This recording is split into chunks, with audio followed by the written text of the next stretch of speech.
Once you've created pages, you've defined the way the application will look. Basic functionality to create and store objects comes out of the box in Mendix, but microflows allow you to define the way the application behaves.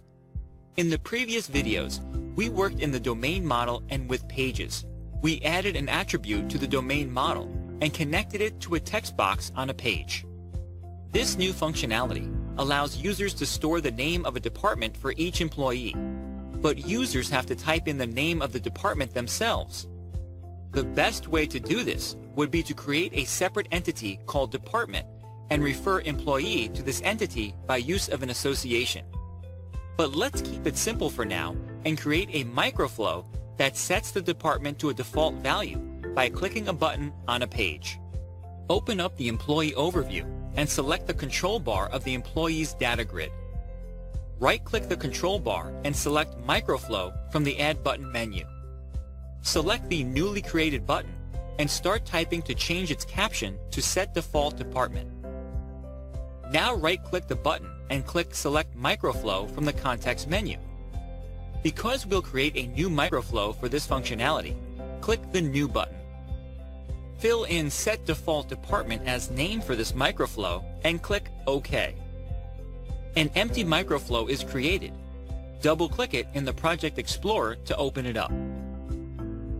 The beginning of a microflow is defined by the green Start event. Near the Start event, you will also find input variables. In this case, employee is the only input variable of this microflow. During runtime, the value of this input variable will be determined by the selected row of the data grid. The red end event defines the end of a microflow. To change the department of the input employee, you need to trigger the change action of the microflow engine. Microflow actions can be triggered by activities. To create an activity, click the corresponding tool from the menu bar. Now move the mouse cursor to the line between the start and end event. Click again to insert the activity. To set the action, double-click the activity and select the Change Object Action from the list. You'll now see the Change Object Action property screen. The input variable is the object that will be changed by this action. In our case, we want to change the input employee variable. Now you can define if you want to store the changes in the database by selecting Commit. Changes to an object within a microflow are made server-side. This means that the user who triggered this microflow won't see them directly. You can force a refresh by selecting Refresh in Client.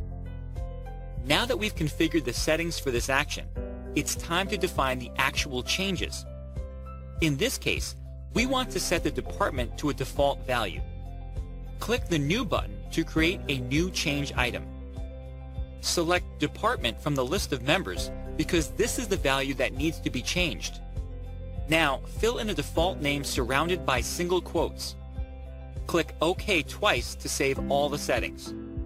You've now created a microflow that changes the department of an employee by clicking a button in the data grid.